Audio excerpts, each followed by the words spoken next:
Bonjour et bienvenue sur Nostromian, le podcast, que dis-je, l'émission maintenant, vu que nous sommes passés depuis peu sur Twitch et vous avez été nombreux à nous rejoindre.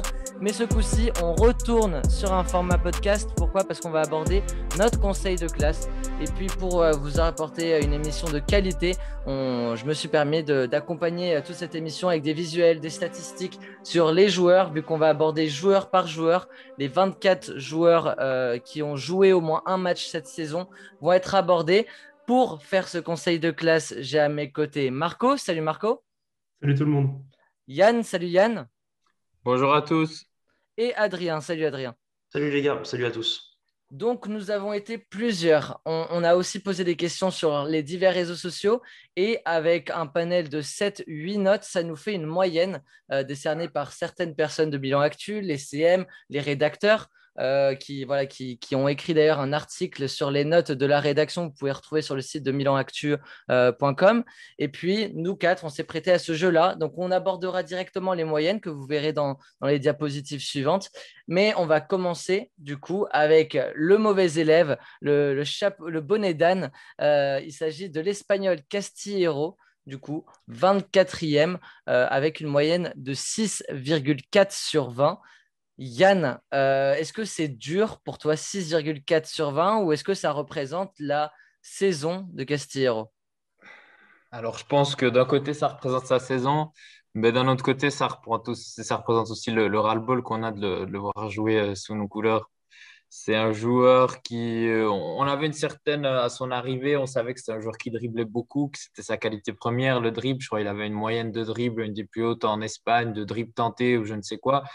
Mais pour moi, c'est pas bon. Et puis cette saison, c'est vraiment la saison de trop. Pour moi, il entre pas dans notre schéma de jeu. Il n'est pas en confiance. Et puis, on le voit trop jouer. C'est aussi une grosse problématique. C'est qu'on le voit beaucoup trop jouer. Cette saison en Serie A, c'est quand même 28 matchs. Castillero, hein, avec ses rentrées, avec ses titularisations, avec les blessures et tout. Donc, on le voit pour moi beaucoup trop. Et puis, c'est un but, une passe décisive. C'est un but face à la Sampdoria lors d'une victoire 2-1. Et puis, s'il faut revenir sur les moments difficiles du joueur, c'est sur ce côté droit. Il paraît esselé, il paraît complètement hors du système. On ne comprend pas vraiment à quoi il sert. Défensivement, c'est très, très faible. Il fait certes les efforts, mais physiquement, il est très faible. Il se fait bouger par tout le monde.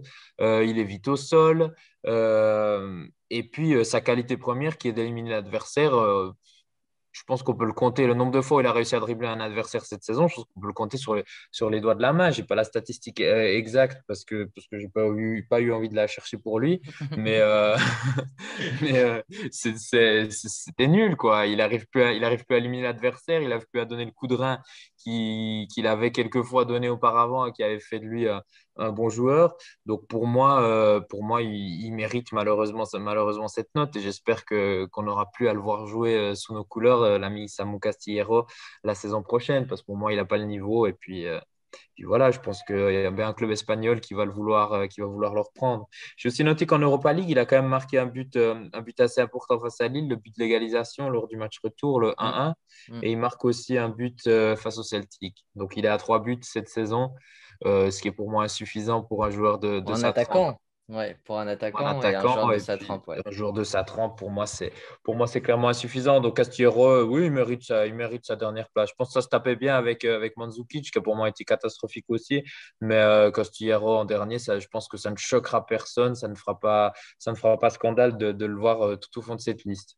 Et ben justement, tu as évoqué le nom du Croate, Mario Mandzukic, qui est le deuxième et seul joueur avec Castillero à être en dessous de la moyenne, parce qu'on est quand même sur une très belle saison d'AC Milan qui s'est qualifié pour la Ligue des Champions. Donc quand même, on va retrouver des moyennes assez intéressantes, malgré que ça reste des moyennes. Donc voilà, avec des très bonnes notes pour certains, des notes un peu plus, un peu plus en retenue pour d'autres.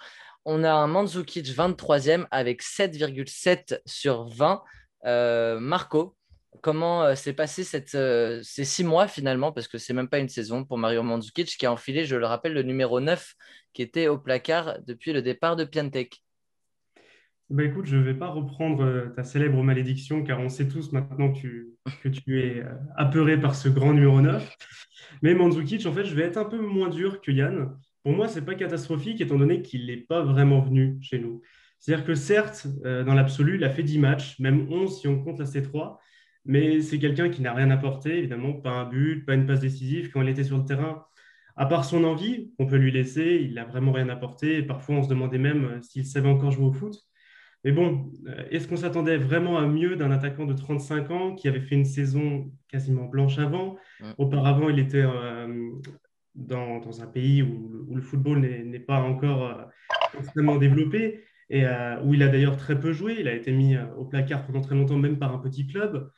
Alors bon, c'est peut-être une déception, ne serait-ce que pour l'investissement qu'on a mis dedans. C'est 1,8 million d'euros net pour 6 mois. Ça reste assez Il les a conséquent. laissés, il les a laissés sur une partie quand même de sa pige ou sur sa blessure d'une durée quasiment d'un mois et demi, 2 mois. Il a laissé son salaire de côté. Donc il y avait eu ce geste de classe qu'on avait souligné à cette époque-là. Il nous a pas coûté grand-chose, mais c'est vrai qu'on en attendait bien plus, non? D'un point de vue en fait de l'homme, Mandzukic est quelqu'un de très bien. Je pense qu'il a apporté un peu comme Kier et Ibra de l'expérience au vestiaire. C'est quelqu'un qui voilà, va apporter un bon état d'esprit, une bonne combativité. Mm. On l'a vu, il s'est donné dans les matchs dans lesquels il est rentré. Mais bon, voilà, est-ce qu'on peut réellement parler d'une vraie arrivée lorsque le joueur a loupé 8 matchs, 7 à cause d'une blessure, puis un parce qu'il était malade, et c'est 8 matchs sur 19 au possible. Donc au final, voilà, ça fait extrêmement peu de matchs et voilà, c'est un joueur qui, pour moi, n'aura pas fait une grande impression. Je lui avais mis 9 sur 20, simplement parce que voilà, il ne mérite pas la moyenne, étant donné qu'il ne nous a pas vraiment apporté. Il n'a pas rempli sa part du contrat, disons-nous. Très bien. Et bien, un autre joueur qui n'a pas beaucoup joué cette saison et qui obtient la moyenne de 10,3, c'est quasiment la moyenne par défaut, un peu plus de 5 sur 10. Il s'agit de Gabia, Adrien, un joueur qu'on avait beaucoup vu pendant le restart. Il avait profité de l'absence de pas mal de joueurs à son poste. Sur cette saison 2020-21, c'est plus compliqué pour l'Italien avec moins de temps de jeu. Moins de temps de jeu déjà à cause de blessures, hein. Seulement 13 matchs hein, cette saison pour le jeune défenseur. 8 en Serie A et 3 en C3, en Europa League, si je ne dis pas de bêtises. À cause de 2 absences, enfin même 3 pour le coup, Covid, les ligaments, qui l'ont éloigné forcément longtemps des terrains. Il est revenu, il a réintégré le groupe, il s'est rentraîné avec le groupe, il a réintégré le banc, pardon. Et puis la catastrophe, la rechute pour Matteo Gabbia, c'est vrai que c'est assez terrible pour lui parce que c'est vrai que du coup il était titulaire en début de saison à cause du fait que Romagnoli était absent à cause d'une blessure. Sur les 8 matchs de Serie A où il a joué au tout début de saison, c'est 3 clean sheets et seulement, c'est quand même pas mal quand même, mais quand même 5 buts encaissés. Il a été associé à Kier, hein, je le rappelle, en Mm. début de saison. On sait que c'est pas un top défenseur de Serie A. C'est un joueur correct qui peut très bien être dans la rotation au Milan sans souci sur le banc. J'ai quand même vu un peu de mieux moi par rapport à la saison dernière. Sa capacité pardon, déjà de relance était un peu meilleure par rapport à la saison passée, même dans sa capacité de lire le jeu, de lire les attaques adverses. C'est vrai qu'il y a eu quelques petites erreurs hein, encore en début de saison, ça on l'avait souligné plusieurs fois. Mais c'est dommage parce qu'il aurait pu faire vraiment une bonne petite saison. Là, ouais, sa note, elle est quoi, 10,3 de moyenne. Elle aurait pu monter, je pense, à 11, allez, 12 grand maximum. Après, est-ce qu'il aurait été encore là? Est-ce qu'on aurait vraiment pris aussi Tomori à côté? Donc voilà, ça c'est encore autre chose. Mais voilà, Gabia ouais, 10-3 par rapport à le peu de choses qu'il a montré malheureusement sur le laps de temps qu'il a eu, c'est assez convenable, je trouve. C'est un joueur, pour faire un peu plus long sur Gabia, parce que c'est une question moi, que je me pose et que je vais te poser, Marco, par exemple, c'est que c'est un joueur qui a 21 ans, qui, comme l'a évoqué Adri, c'est un joueur correct, voire plutôt avec un bon potentiel, hein. Il avait montré de belles choses. Il a commencé assez timidement, mais je trouve que au moment où il a pris un peu ce rôle de remplaçant, parce que devant lui, il y avait des blessures, il a quand même assuré ça et porté un peu cette charnière et sans voilà, ramener de mauvais résultats. Donc, il a fait partie de ce Milan en réussite quand même. C'est un joueur formé à Milan. On sait qu'il y en a de moins en moins. Donc, il y a quand même ce truc-là qui est important. Il va avoir un rôle dans les listes, notamment de Ligue des Champions ou des compétitions européennes.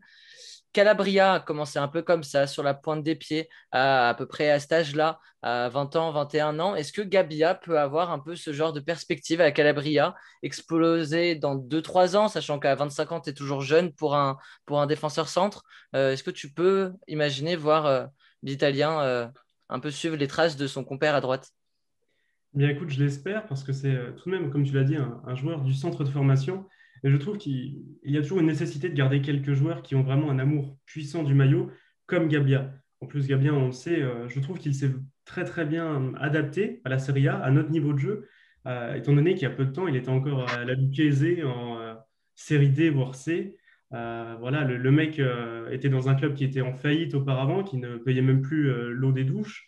Et il revient à Milan un peu de temps après et s'impose presque en titulaire en début de saison, ou du moins arrive à tenir son rôle. Pour moi, c'est une note qui est peut-être même un peu cher payée, 10,3, étant donné que je pense qu'il a rempli sa part du contrat. Mm. On sait que ça ne sera pas tout de suite notre défenseur titulaire, mais c'est un joueur qui reste prometteur et qui, en troisième, quatrième défenseur, peut faire l'affaire. J'apprécie son jeu au pied et je pense que voilà, c'est un joueur sur lequel on peut compter pour l'avenir, car voilà, il ne nous coûte pas très cher, il est prometteur et il a l'amour du maillot. Je ne peux pas demander plus à un joueur pareil. Eh bien, très bien. On passe au numéro 21. Il s'agit de Meite, arrivé lui aussi cet hiver. Il obtient la note de 10,7 avec un pic à 13 donné par Alan Milanista. Tu vas nous en parler un peu de cette saison, de cette demi-saison là aussi, pour le joueur Yann.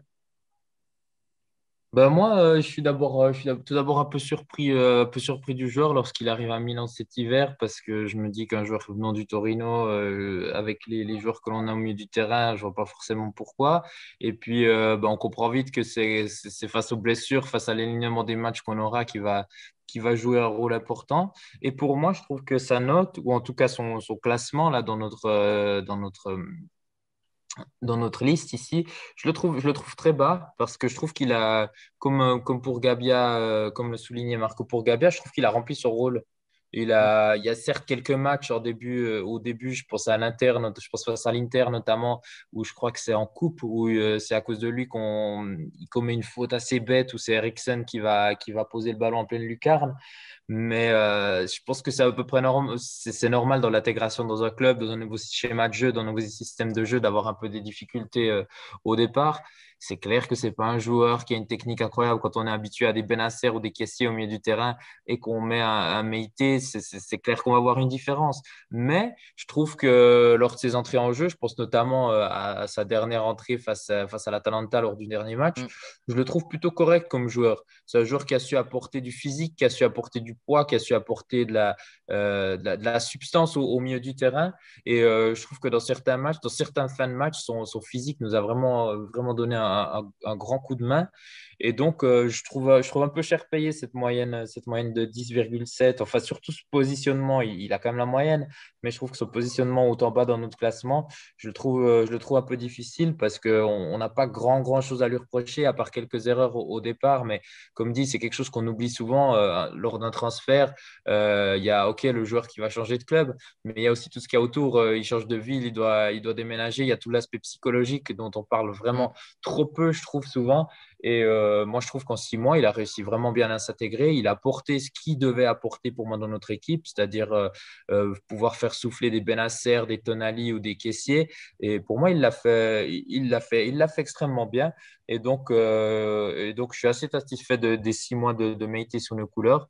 On sait qu'il sera pas prolongé chez nous, hein. Je pense qu'on va essayer de Mm. viser pour un remplaçant peut-être de meilleure qualité.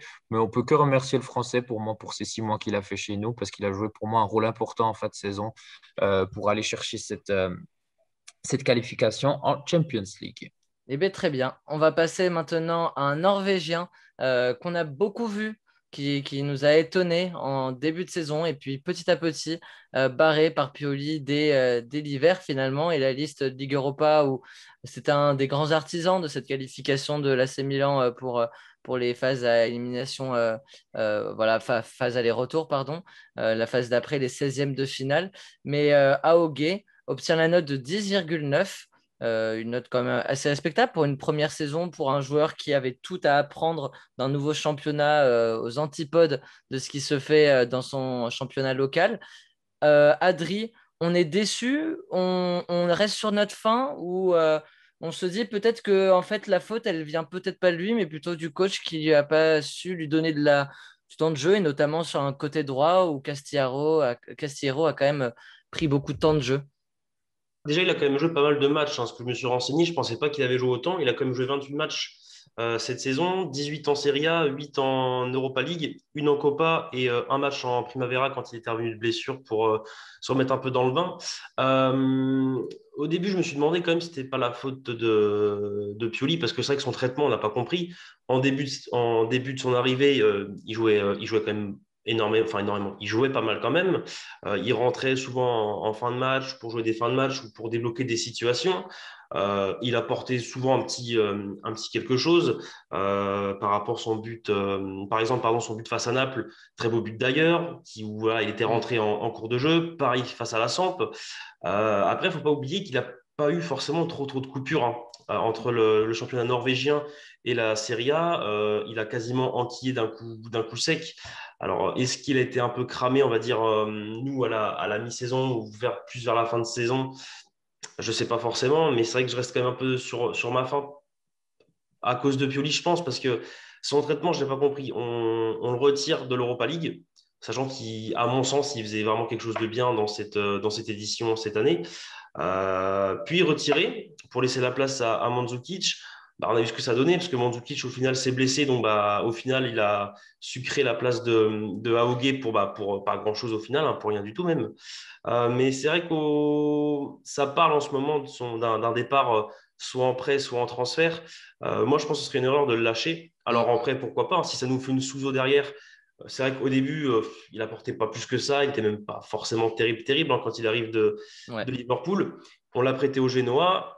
On a vu ce que ça donnait après. Si on essaie d'oublier un peu sa dernière saison, Souzo, voilà, il a un peu tenu la baraque à lui tout seul avec deux, trois autres joueurs. Mais voilà, c'est vrai qu'un prêt d'Aogué, par exemple, voilà, à l'Udinese, à Sassuolo, par exemple, ou au Genoa même, c'est vrai que ça pourrait être une bonne solution pour lui. Il ne faut pas oublier que le championnat norvégien et les Serie A, ce n'est pas du tout la même chose. Il faut aussi un temps d'adaptation. Alors oui, certes, c'est quand même 28 matchs, c'est que 2 buts. Mais voilà, malgré quelques matchs où voilà, il n'a pas apporté grand-chose, on a vu qu'il avait quand même un petit quelque chose, hein, ce jeune Norvégien. Donc voilà, c'est assez encourageant quand même. J'espère juste, moi personnellement, qu'on le prêtera cette année, enfin la saison qui va arriver, pour voilà, qu'il engendre un peu plus d'expérience, qu'il ait un peu plus de temps de jeu aussi. Mais voilà, c'est vrai que ce serait dommage de le lâcher. J'espère, ouais, qu'on va le garder, ouais. Et pourquoi pas le prêter dans un club italien, un des trois promus, pour qu'il se fasse à ce nouveau championnat. On a vu que c'était le quatrième choix à droite derrière Salmakers, Castillero et même Leao, qu'on a plus vu à droite. Idem à gauche, où Krunic lui a été souvent préféré en deuxième partie de saison. Donc finalement, s'il joue pas à droite, s'il joue pas à gauche, bah en fait, il joue plus du tout. Et comme tu l'as dit, c'est un joueur qui doit encore voilà, se faire à ce championnat. Je pense on l'a vu un peu timide à beaucoup de fois. C'est pour ça que je pense que la note de 10,9, elle lui correspond bien finalement sur l'ensemble de la saison, parce qu'il y a eu des belles choses comme Naples. Mais il y a eu aussi pas mal de rentrées très timides où il n'a quasiment rien apporté. Ou en tout cas, le contraste était tellement saisissant entre lui et un Rebic ou un Leao beaucoup plus percutant. Donc voilà, je pense que la bonne solution, c'est le prêt. J'espère que ce sera en Italie pour qu'il s'acclimate beaucoup plus vite à ce championnat et qu'il revienne plus fort. Comme l'a été le prêt de Suso au Genoa, que tu as très bien dit. On va passer aux copains de Meite, je pense. Le 19e, c'est Krunic. Jamais l'un sans l'autre, on va dire. Un peu Dupont et Dupont de la 70e minute de Pioli quand il fallait tenir le score. Le Croate, il obtient la note de 11. Alors, c'est un joueur, je pense que lors du dernier, on ne devait pas être loin des dernières places. Et en fait, finalement, c'est un joueur qui a su répondre aux attentes de Pioli et dépasser les nôtres. Il obtient la note de 13 avec Alan, la note, je lui ai mis même une note de 12 pour ma part. Parle-nous-en, Marco, de Krunic cette saison. Eh bien, assez surpris de sa place. 11 sur 20, je trouve ça pas mal. Moi, personnellement, je lui avais mis 10. C'est un joueur qui, voilà, pour moi, est rentré dans le contrat cette fois. Voilà, on a vraiment le joueur qui, pour moi, a fait le strict minimum, mais le strict nécessaire. C'est-à-dire que c'est un joueur qui a seulement 27 ans, hein, il n'est pas vieux. Il est arrivé chez nous pour 8 millions. Il a actuellement quasiment cette valeur-là. On sait qu'on pourrait à peu près en tirer cette valeur-là, sachant que l'Axalt, on vient de le vendre pour 4 millions. On sait que Kronic a pour projet de partir par la suite, hein, et il ne veut pas rester, il veut avoir du temps de jeu.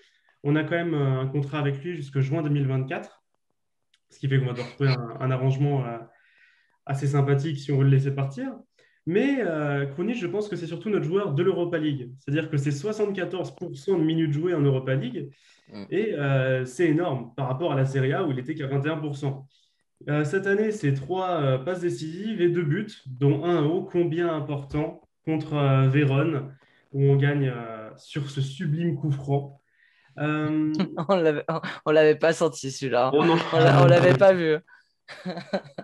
C'est là tout le côté comique de la chose, c'est qu'on a un Hakan qui va tirer 150 coups francs pour t'en mettre 2. Et à côté de ça, on a notre Krunic qui vient de nulle part, qui n'en a jamais tiré avec nous et qui nous le met pleine lucarne. Mais bref, c'était ce match-là contre Vera. C'était d'ailleurs son deuxième match où il fait 90 minutes avec nous. Donc voilà, franchement, Krunic, pour moi, c'est en fait, comme je l'avais déjà dit lors des précédentes émissions, et peut-être même lors du premier conseil de classe, c'est un morceau de mastic. Il ne nous sert pas à grand-chose, mais bon, parfois on a un trou, on le met là, il fait le travail, il empêche qu'on ait une vraie fuite.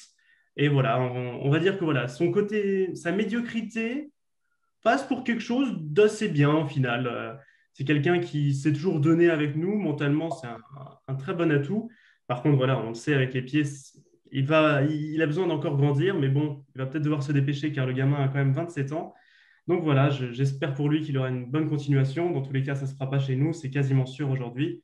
Mais voilà, un contrat rempli pour Krunic. J'ai dit croate tout à l'heure, mais il s'avère Un qu'il est Bosniaque. bosnien. Voilà, il est bosnien, le Rade Krunic. On a la 18e position, un joueur qu'on n'attendait sûrement pas à cette place-là. Alors, on est loin de dire que ce joueur-là, qui a fait les beaux jours de Milan ces dernières saisons, est finito. Loin de là, on juge simplement et purement sa saison. Et il s'agit du capitaine Alessio Romagnoli qui obtient la note de 11,4 tout de même. On n'est pas en dessous de la moyenne, on est pas loin de la mention assez bien aussi. Mais c'est une saison peut-être la moins bonne depuis son arrivée à Milan, Yann. Je pense qu'on peut dire ça comme ça, hein. Si on en avait parlé au début de saison, qu'on aurait dit que Romagnoli se trouverait si bas dans le classement, je pense que personne ne nous aurait cru parce que c'était clairement une des bases de notre équipe. C'était notre capitaine qui avait confirmé depuis quelques saisons avoir un excellent niveau en Serie A. Et c'est vrai qu'il passe à côté de sa saison. C'est difficile, ça me fait du mal de dire ça, mais il passe vraiment à côté de sa saison. Euh, Après, comme dit, il ne faut pas non plus paniquer. Moi, je pense qu'il y a des pépins physiques en début de saison qui ont fait que ça a mis à mal toute cette saison, hein. Je pense à certains matchs où il partait titulaire et après l'échauffement, il y avait un petit problème d'adducteur ou quelque chose comme ça. Donc là aussi, c'est de nouveau, ça joue un rôle, le mental du joueur. Il suffit d'un petit pépin, il y a eu aussi pas mal en début de saison, un, deux buts qui sont clairement pour lui ou des pénaltys concédés qui sont clairement de sa faute, parce qu'il fait une petite faute de placement, parce qu'il fait une petite faute de main. Il suffit de plusieurs petites choses comme ça qui font que le mental ne suit plus, que la confiance ne soit plus là. Et puis, on aligne les mauvaises performances. Après, respect à Romagnoli, c'est il est resté sur le banc, il a su donner son brassard de capitaine à un personnage qui, pour moi, ne le méritait pas. Euh, et puis, euh, il a quand même été là dans les moments, il a quand même été là dans les moments difficiles, dans les moments où on a eu besoin de lui. Il a quand même fait le travail. Après, c'est vrai que j'ai été quand même assez surpris dans certains matchs. Je pense notamment au duel face à Lukaku, par exemple, où il était Ouais. quand même bien à la traîne. Il était vraiment lent dans le placement. Il avait toujours un temps de retard. Je crois que c'est des matchs face au Genoa aussi, où il perd le marquage de Destro en début de saison, où il concède un penalty. Je ne sais plus exactement contre quelle équipe c'est, mais je crois qu'on se souvient tous, où il retient le joueur. Donc, ouais, c'est des petits gestes que notre capitaine nous avait pas habitués jusque-là. Mais comme dit, je me fais pas autrement de soucis pour lui, hein. Il nous a déjà prouvé ce qu'il savait faire. Il n'est pas capitaine de l'AC Milan depuis plusieurs saisons maintenant pour rien du tout. Il n'a pas été sélectionné avec la Squadra Azzurra depuis plusieurs. Là, dommage qu'il ne soit pas sélectionné pour l'Euro, mais il faisait quand même partie des bases de Mancini avant cette saison. Donc, je pense que le talent, il l'a. Il faut simplement qu'il retrouve sa confiance, qu'il retrouve son niveau de jeu, sa continuité. Et pour moi, je ne me fais pas trop de soucis. J'espère, ça me ferait mal très honnêtement qu'il parte cet été. Je voudrais vraiment le voir continuer chez nous parce que c'est un joueur qui a galéré pour arriver à cette qualification Champions League et se séparer de lui maintenant, ça serait pour moi pas forcément un beau geste, surtout qu'on sait l'amour que Romagnoli a pour notre maillot. Donc ce genre de joueur, moi j'ai envie de les garder et pour moi il sera super utile dans la rotation Tout à cette fait. saison, si ce n'est pour une place de titulaire aussi, parce que pour moi il va pas lâcher l'affaire comme ça, hein, notre capitaine. Il va pas, pour moi, accepter une place sur le banc. Il va tout donner pour essayer de revenir au niveau qu'il avait. Donc pour moi, il va avoir un rôle important cette saison avec les matchs en Champions League, la Copa et le championnat. Donc je voudrais vraiment qu'il reste chez nous. On parlera de ce capitana, entre guillemets, parce qu'il y a eu certaines infos qui ont circulé depuis ce match-là du Danemark face à la Finlande, mais Kier fera partie, je pense, de la deuxième partie de l'émission qui sortira au moment où vous nous écoutez demain. Voilà. En tout cas, Romagnoli, capitaine. Il n'y a plus de vice-capitaine à Milan. Pour l'instant, vu que Romagnoli est remplaçant, il n'y a plus de capitaine du tout. Donc, à qui reviendra le capitana? Ce sera un autre débat pour une autre fois. On a un 17e place, on a une surprise pour le coup. Mais je ne la trouve pas imméritée, cette 17e place. Il s'agit de Kaloulou qui obtient la note de 11,6. Donc on est un poil au-dessus de Romagnoli, mais on est quand même devant Romagnoli. Alors, ce n'est pas le même nombre de matchs, ce n'est pas le même poste non plus. Mais il nous a étonné, voire épaté, le français Adrien. Oui, alors 18 matchs du coup pour Kalulu cette saison. Un but face au Genoa qui était très important. Mais c'est vrai qu'au-delà de ça, il a été rapidement lancé dans le grand bain. On l'attendait, enfin moi personnellement, je n'attendais pas à le voir d'aussi tôt. Il est rentré face à Parme, si je dis pas de bêtises, où justement c'est là où Gabia se blesse au ligament. Et personnellement, agréablement surpris. Il a été utilisé quand même pas mal de fois par Pioli en début de saison. Rapide et il a fait preuve plusieurs fois d'une maturité assez bonne, j'ai trouvé pour son âge et le peu de matchs en pro qu'il a joué. C'est vrai qu'au début, donc, il a été souvent utilisé en défense centrale, puis après à droite. Mais c'est vrai que moi, pour le coup, j'ai pas forcément trop compris l'utilisation qu'a fait Pioli avec, parce qu'en gros, il a enchaîné 6 matchs où il était titulaire ou alors il est rentré en cours de jeu. Il est resté après sur le banc le match d'après. Il a rejoué 2 matchs, là, pas de problème. Mais après, il a ciré le banc pendant 5 matchs. Puis encore un match sur le banc, il a enchaîné 3 matchs, etc., etc. Il n'a pas eu Mm. pour moi cette continuité parce qu'en fin de saison, au final, on ne l'a plus vu. Alors aussi, il y a eu ça, qu'il y a eu Dalot qui est bien revenu, il faut le dire Oui, aussi, hein. En tout fin à de fait. saison, il a fait du bon travail et en mi-saison, un peu moins justement. Donc Kalou était devant dans la hiérarchie. Mais c'est vrai que je regrette un peu quand même le fait que voilà, Pioli, à mon sens, n'est pas mieux utilisé parce qu'au final, il a ciré le banc quasiment toute la fin de saison, on l'a quasiment plus vu, alors que il n'est pas non plus partie des meilleurs de l'effectif quand il jouait, mais il était présent, même s'il a fait des petites erreurs, des petites boulettes. Alors, il y a par exemple, alors face à la Lazio, il n'était pas fautif parce que voilà, c'est vrai que le penalty était sifflé contre lui, mais bon, au final, il n'y avait absolument rien. Mais au-delà de ça, c'est vrai que même face au Genoa, il y a eu un but où clairement c'était pour sa tronche, hein. Je ne sais plus du tout comment ça s'est passé, mais je sais que c'était un peu de sa faute. Il s'est bien rattrapé justement avec le but après sur corner, mais c'est vrai que on sent qu'il a quelque chose aussi, pardon, je vais y arriver. Comme je l'ai dit, il a fait preuve d'une bonne maturité quand il jouait. Donc c'est vrai que voilà, j'ai hâte de le voir encore la saison prochaine. Il n'y a pas forcément de rumeurs de départ, de prêt ou de je ne sais pas quoi. Donc, il sera vraisemblablement dans l'effectif la saison prochaine. Mais c'est un 11,6 très encourageant pour le Français. Voilà, c'est vraiment une note d'encouragement pour le coup pour Kaloulou. Il est à égalité, du coup, avec 16e place. Raphaël Leao, 11,6 aussi. Tu vas nous parler, c'est vraiment un cas épineux, Raphaël Leao, parce qu'il y a vraiment, non mais sans rentrer dans ce débat-là qu'on n'abordera pas, mais pour parler pleinement du joueur et de ce qu'il a fait cette saison. Raphaël Leao, est-ce que tu as ces statistiques ou pas, Marco? Évidemment, je me suis armé de statistiques, je chauffe les mains, parce que voilà, comme tu l'as dit, c'est un débat épineux, c'est un joueur qui suscite beaucoup de controverses, et sans rentrer dans ce jeu de j'aime Léo ou je l'aime pas, on va essayer d'analyser le truc en prenant tous les faits possibles. Alors déjà, pour moi, bon, c'est une moyenne grosso modo méritée, je l'avais même mis un peu plus, j'étais parti sur un 12 sur 20, tout simplement parce que c'est encore une fois un peu comme le joueur qu'on a vu juste avant, Kaloulou, c'est une note d'encouragement. Pour moi, Léo, voilà, mériterait mieux, il doit faire mieux, donc un petit 12 pour l'encourager. Léao, dans l'absolu, c'est 1,4 million d'euros de salaire. C'est pas énorme. C'est un joueur de 22 ans, donc il est extrêmement jeune. Il a réussi à peu un peu s'imposer dans un effectif qui est quand même assez bon. Hein, on est sur 40 matchs, 7 buts et 6 passes décisives. Il a 56% des minutes jouées en Serie A. On l'a acheté pour 29,5 millions et actuellement, il en vaut grosso modo 30. On en demande 30, donc pour l'instant, on n'a pas perdu dans cette affaire. Il nous a même apporté certaines choses, donc d'un point de vue sportif, on n'est vraiment pas perdant. Néanmoins, je mets surtout en garde au fait de le déifier. On part vraiment sur... beaucoup de personnes le trouvent excellent. Moi de même, c'est un joueur qui a un grand talent, un grand potentiel. On sait que balle au pied, il peut vraiment faire des merveilles.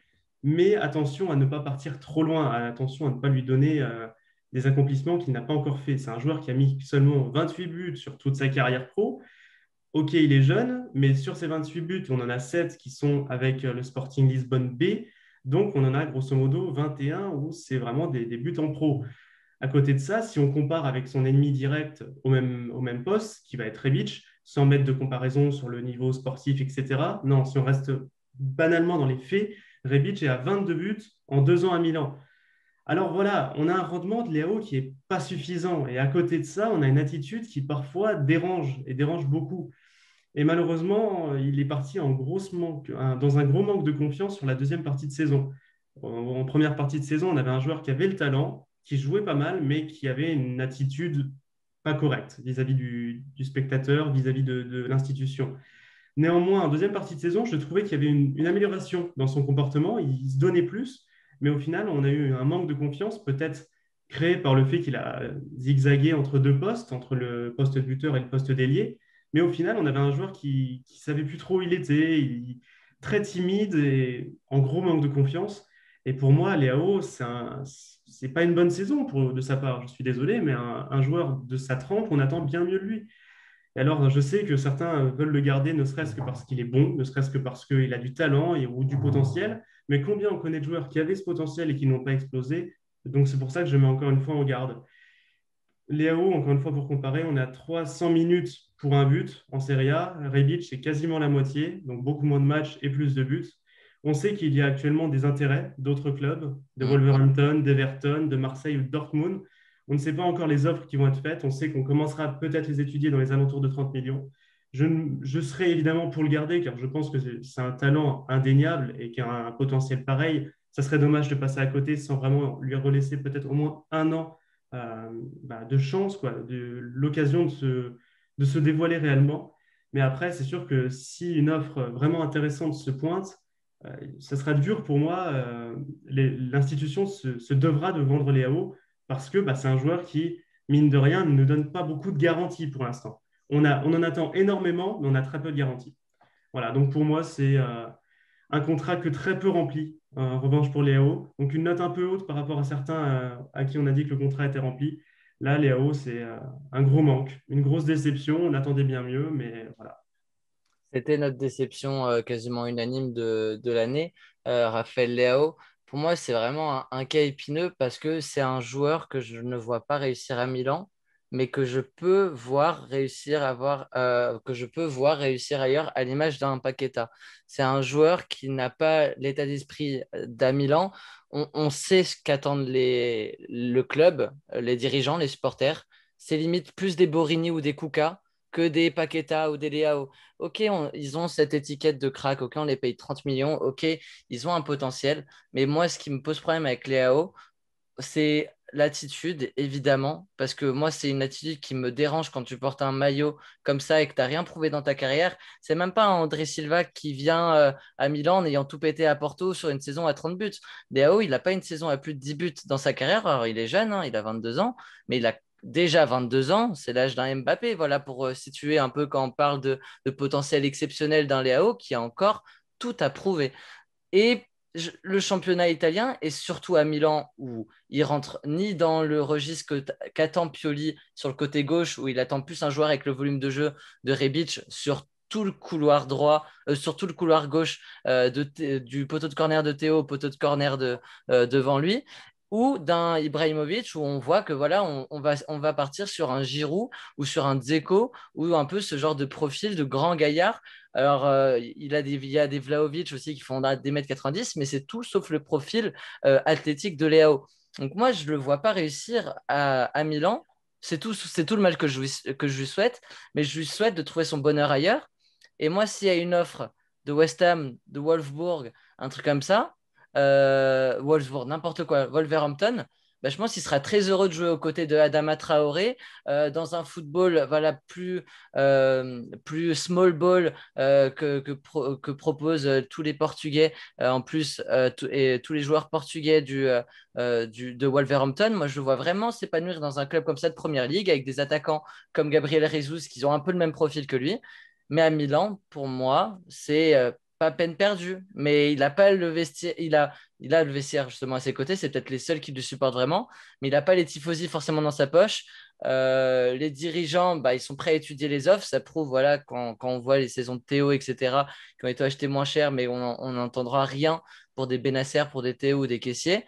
Bah, les AO, voilà, c'est un 11,6 pour moi qui est tout à fait mérité.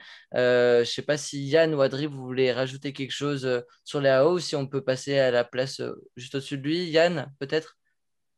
Bah, moi, j'enlève rien au talent du joueur parce que c'est vraiment un joueur qui, par deux, trois écarts de génie, qui m'a vraiment scotché sur ma télévision.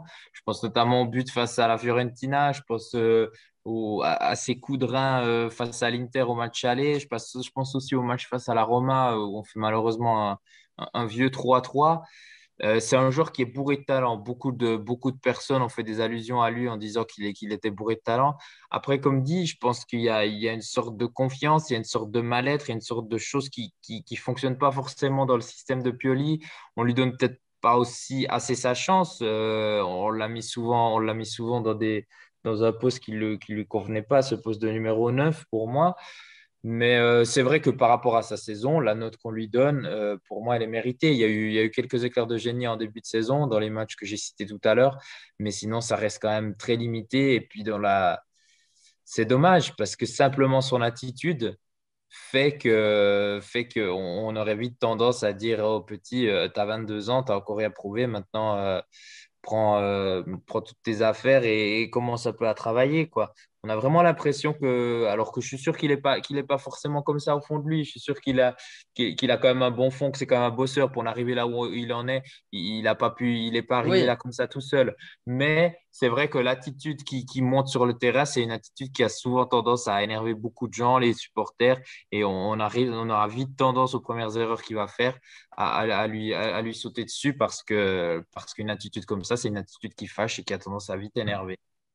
Ah, là, quelque chose qui va vite énerver, c'est peut-être du coup, c'est les adorateurs de Léao, c'est parce que la 15e position, elle est pour notre gardien remplaçant Tatarusanu. Donc peut-être que ça va crisper les poils de certains d'avoir un Tatarusanu au-dessus d'un Léao, mais la saison du coup du gardien roumain, si je ne dis pas de bêtises, voilà, à 11,7 de moyenne.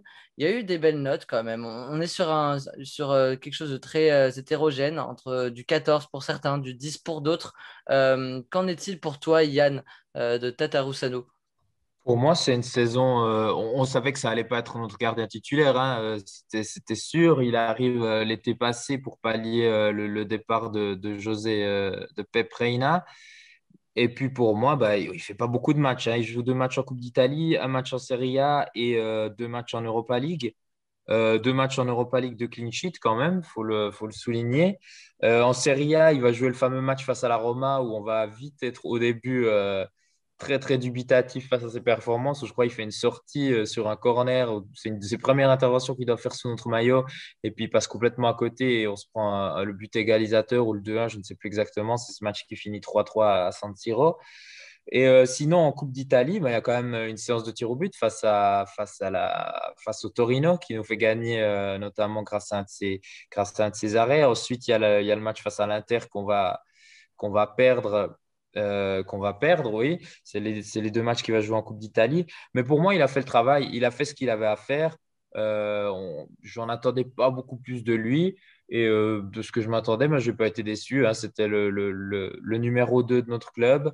Euh, Entre les deux frères Donnarumma, je pense qu'il a son expérience, elle a quand même pu aider Donnarumma. On savait que c'était un joueur aussi qui était très apprécié dans le vestiaire, on l'a vu dans les vidéos, dans les highlights ou lorsque le club nous montrait les coulisses de certains déplacements en Coupe d'Italie. On voyait que c'était quand même toujours un joueur très très apprécié, assez amusant, Tatarusanu. Et du coup, moi, je suis satisfait de son classement et je rejoins mes camarades qui lui ont mis plutôt des bonnes notes et qui figurent plus ou moins au milieu de notre classement. Très bien. Eh bien, on continue. Alors, donc Tatarusanu qui est à égalité avec le numéro 14, en tout cas la 14e position parce qu'il porte le numéro 8. Il s'agit de Sandro Tonali. 11,7, c'est pas encore la mention assez bien. Donc, on est sur voilà, quelque chose de tout juste correct. On en attendait plus au début de saison, Adri, mais est-ce qu'on est forcément déçu pour autant de la saison de Tonali qui a quand même qui était clairement le troisième joueur dans la rotation de Pioli à son poste. Mais qu'en penses-tu, toi, personnellement, de la saison de Tonali? Alors, j'ai pas été forcément déçu parce que, bon, déjà, il a quand même joué 37 matchs, hein, Tonali, 25 en Serie A, 11 en Europa League et un match en Copa. Alors, déçu, non, parce que voilà, faut pas oublier qu'avec avec tout le respect que j'ai pour ce club Brescia, il passe de Brescia à Milan. C'est vrai que le gap est quand même assez énorme, avec encore une fois tout le respect que j'ai pour le club. C'est vrai que lui aussi, on a vu qu'il avait du potentiel, comme beaucoup de joueurs au final dans cette équipe, parce que voilà, on se répète un peu là-dessus, mais c'est vrai que lui aussi a beaucoup de potentiel. C'est vrai qu'il a eu un peu de mal quand même au début à s'acclimater, il faut dire ce qui est, dans les placements, des erreurs techniques bêtes en Un peu soi. sanguin, des fois aussi, à prendre Voilà, des où il y a eu rouges justement bêtes. carton rouge face à la Juve, si je dis pas de bêtises. Mais je sais qu'il y a eu un carton rouge et je crois que c'est face à la Juve. Mm. Mais à confirmer. Mais c'est vrai qu'au début, voilà, nouveau club, nouvelle dimension, pas le même état d'esprit, plus de pression. Voilà, tu arrives dans un grand club. Son transfert, en plus, était comme je trouve beaucoup médiatisé parce que voilà, un coup à l'Inter, un coup à Milan, Inter passe devant, Milan repasse devant. Alors, c'est vrai que c'était quand même un dossier chaud, hein, le dossier de Tonali. On était très hypé aussi par son arrivée, donc forcément, on en attendait beaucoup aussi du joueur. Donc c'est vrai qu'au début, voilà, compliqué, comme je disais pour lui. Donc ça, qu'il y avait déjà des supporters voilà, qui commençaient un peu à douter, mais bon, c'était vraiment une minorité, ça on voyait très très peu. Beaucoup utilisé justement par Pioli en début de saison. Troisième dans la hiérarchie, justement, tu le disais Guillaume, beaucoup utilisé aussi en Europa League. Là où par contre, où j'étais par contre déçu, mais pas de lui, mais plus de Pioli, là pour le coup, c'est son utilisation en fin de saison. On a des Meite, des Kronic. Alors certes, ils ont fait une bonne fin de saison, il faut le dire, mais de là à déloger Tonali et le mettre vraiment dernier dans la hiérarchie des milieux de terrain, j'ai pas forcément compris, à C'est part le vrai. freiner un peu dans son élan et voilà, pas le freiner dans son potentiel non plus, il faut pas abuser, mais voilà, lui faire un petit stop, ça j'ai pas compris. Après, on sait que les 4-5 derniers matchs, il a une petite gêne au niveau de la jambe, du genou, enfin je sais plus trop quoi, mais je crois que c'est du genou où il avait une petite gêne. Mais voilà, c'est vraiment juste après la mi-saison, moins utilisé par Pioli. Voilà, j'ai pas forcément trop compris. Mais voilà, on sait que là, il va revenir à Milan. Maldini a réussi à baisser de 10 millions l'offre de départ qui était de base à 38, si je dis pas de bêtises, ça passe à 28. Donc, c'est un très, très joli coup de la direction. C'est un très, très grand joueur à en devenir. J'en doute pas du tout une seule seconde. On l'a vu cette saison, un balle au pied quand même, quand il était en forme, il était quand même très à l'aise. Une bonne vista, une bonne vision du jeu, des passes qui arrivaient bien dans les pieds. Donc, voilà. Il lui manque juste la petite étape, la petite marche à passer, à être un peu plus décisif. Et puis après, voilà, ça ira tout seul. Mais là aussi, c'est 11,7, pardon, très, très encourageant pour l'Italien. Le match où il prend le carton rouge, c'est Benevento juste avant. Du coup, il loupera le match face à la Juve. Ah oui, ok. Il sera suspendu face à la Juve. Tonali, pour vous donner un ordre d'idée sur sa fin de saison, il a joué 78 minutes, jamais en tant que titulaire. Donc, sur 3 rentrées en jeu, 78 minutes cumulées sur 1, 2, 3, 4, 5, 6, 7, 8 matchs. Il a loupé le match contre du Torino. Il n'était pas sur la feuille de match à cause d'une blessure au genou. Mais sur les 8 derniers matchs où il était dans le groupe, il a joué que 78 minutes. Donc oui, un temps de jeu très limité à la fin. On voyait la doublette Rade Krunic-Meite rentrer à la place de Tonali. On espère que l'année prochaine, je pense que l'objectif est de le garder. On a vu Maldini baisser l'obligation d'achat à 10 millions. Donc c'est un transfert qui n'a coûté à Milan que 25 millions sur 3 ans. Hein, quand même, on est sur un braquage. Oui. Donc c'est peut-être aussi pour ça qu'on est peut-être plus indulgent avec, d'autant plus que voilà, il a montré de belles choses par moment. Et puis moi, je vois clairement plus le potentiel en lui par son jeu long, par même son jeu de récupération. Je trouve que c'est un pur mélange entre Gattuso et Pirlo sur le terrain. Il a les qualités de l'un et l'autre. Et si jamais il reste focus et qu'il continue à se battre pour cette place qui est loin d'être gagnée pour lui, mais il aura du temps de jeu, il en aura plus l'année prochaine vu qu'il sera moins blessé et qu'il aura eu une meilleure préparation. Je pense que l'année prochaine, on sera là sur une saison de confirmation pour l'Italien. On va finir cette première partie d'émission avec le 12e, le 13e pardon, de ce classement. Il s'agit du Turc Hakan Çalhanoğlu. Et là, on a un petit step-up dans ce classement vu qu'on passe à 12,9. On est quasiment à 13 de moyenne, donc c'est finalement une bonne note pour quelqu'un qu'on veut à tout prix voir partir de AC Milan. Et quand je dis on, c'est la communauté francophone milanaise dans laquelle je ne m'inclus pas forcément, parce que moi je serais un peu plus mesuré là-dessus. 12,9, est-ce que c'est trop en fait? Est-ce que c'est pas assez? Est-ce que c'est juste représentatif de sa saison? Marco? Bien, écoute, tu vois, je vais reprendre tes dires et je pense qu'il n'y a pas que la communauté francophone qui veut le voir dehors, mais même toute la communauté qui supporte le Milan AC. Et moi, cette fois, j'en fais partie. Personnellement, je veux qu'Akan dégage, tout simplement parce que c'est quelqu'un qui, je trouve, n'a pas l'esprit Milan. Je vais m'expliquer, c'est-à-dire que c'est vrai que d'un point de vue football, il a fait sa saison. 43 matchs, 9 buts, 12 passes décisives. Un des meilleurs passeurs du championnat. On sait qu'il a le talent. Il a été pendant surtout la première partie de saison un des moteurs de notre dispositif et notre schéma tactique. Mhm. Il est excellent, hein, on ne va pas se mentir, lorsqu'il veut. Mais le match d'après, vous pouvez rallumer votre télé et vous allez avoir une catastrophe ambulante. C'est le problème d'Akan, c'est qu'on a des performances qui sont réellement en dents de scie. On peut avoir une super performance où on se dit waouh, ce joueur mérite 8 millions, et celle d'après où on se dit pourquoi ce mec n'est pas à l'Aspedia.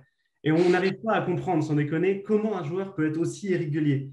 Et je pense que voilà, Akan, c'est en plus, au-delà de ça, il a un peu une mentalité qui est parfois déroutante, on va dire. Il peut être ronchon sur le terrain. Le premier truc qu'il va faire en tombant par terre, c'est gueuler sur l'arbitre au lieu de se relever et de se battre. J'ai vraiment un gros problème avec son comportement parfois sur le terrain, surtout quand il n'est pas lié avec des performances, on va dire au moins homogènes, sans dire parfaites, mais au moins homogènes. On sait qu'actuellement, il y a des offres de la part d'autres clubs, notamment Al Douai, qui lui a proposé un contrat faramineux. Chez nous, il a voulu faire, je pense, un peu comme Donnarumma et son côté superstar, demander de super salaires parce que monsieur va en limousine à l'entraînement, il faut payer la limousine.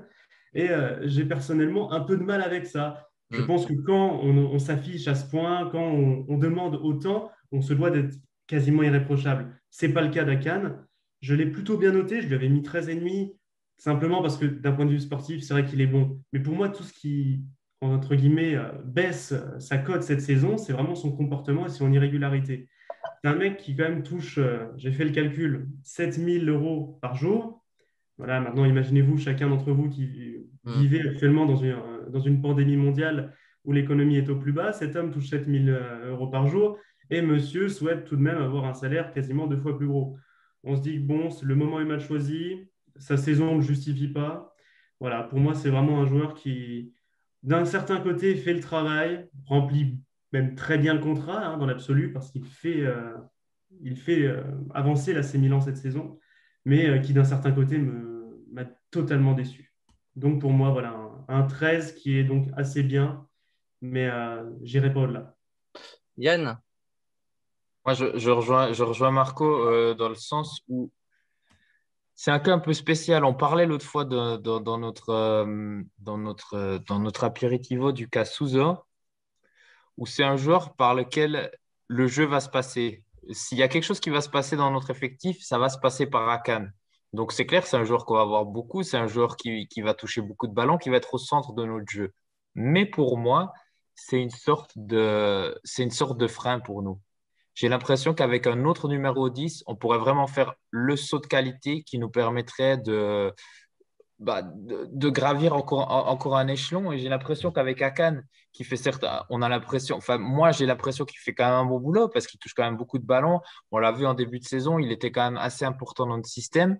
J'ai l'impression qu'avec un autre joueur d'une classe peut-être supérieure à Akan, bien tout simplement pas Akan, parce que j'ai l'impression qu'il a quand même des grosses limites, il a quand même des grosses lacunes, il y a quand même du déchet dans son jeu.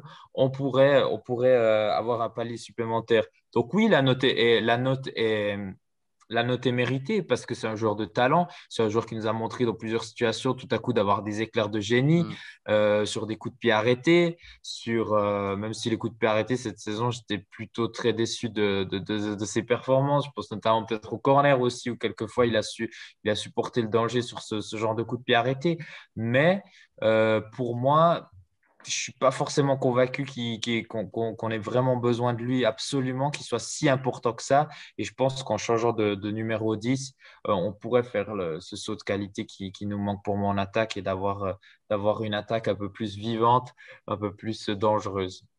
Moi, je serais un tout petit peu plus mesuré par rapport à Cannes. Je mettrais pas, je ferais pas une Kayet Litchi pour qu'il reste à Milan, mais le voir à tout prix partir. Top. Pouce. Wow. Il a un caprice vous aussi. Hein?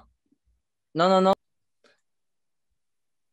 Donc, je souhaite pas à tout prix le voir partir. Pourquoi? Parce que je sais que déjà, c'est un des joueurs les plus appréciés dans le vestiaire. Il a une énorme connexion avec les Leao, les Hakan, les Salmakers. On a eu une interview de Leao au tout début de la saison où il disait que la personne la plus sympa dans le vestiaire, c'était Hakan Çalhanoğlu. Voilà, c'est un cadre de l'équipe. Il est arrivé en même temps que Kessié. Et je pense que c'est quand même un joueur qui a un gros rendement. Rien que statistiquement, c'est 9 buts, 12 passes décisives cette saison, toutes compétitions confondues.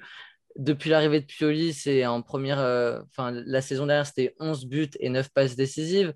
Donc, c'est quand même quelqu'un qui assure bah voilà, quasiment un double-double, enfin, si on prend les langages du basket, mais un double-double dans une saison à Çalhanoğlu.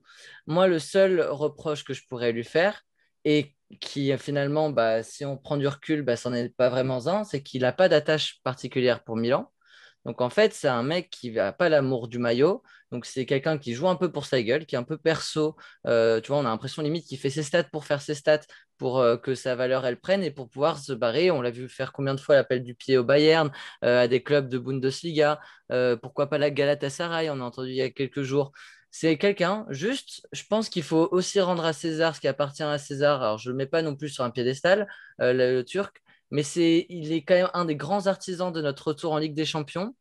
Et moi, s'il part, bah, je lui dirais merci parce que il a rempli son contrat. Si tu n'aimes pas le club et que tu n'as pas d'attache pour le club en particulier, bah, il le mérite. Il a eu le mérite de bien revenir de sa période dégueulasse avant Pioli. Il a bien rebondi. Il a participé à ces deux belles saisons qu'on a vues côté milanais. Et s'il part, bah, je pense que job is done. Et on n'a pas un joueur qui a l'amour du maillot comme Kessié. On a un Hakan qui fait de l'appel du pied à tous les clubs à chaque mercato, sans dire je pars parce que ce club est pourri. Mais moi, je trouve qu'il a fait le taf. Donc s'il reste, je dis que c'est pas plus mal parce que pour l'équilibre de l'équipe, on a quand même quelqu'un qui est vraiment un des pions centrales, un des noyaux, enfin un des membres du noyau dur du vestiaire. Et s'il part, bah voilà, je pense qu'on trouvera un remplaçant, pourquoi pas. Mais voilà, c'est ce que j'en pense. Dites-nous dans les commentaires de la vidéo. On va conclure sur ce joueur-là. La deuxième partie, comme je vous ai dit, donc le top 12 sortira demain. Et puis voilà, on vous donne rendez-vous avec toujours Marco, Adri et Yann demain pour la deuxième partie de cette émission.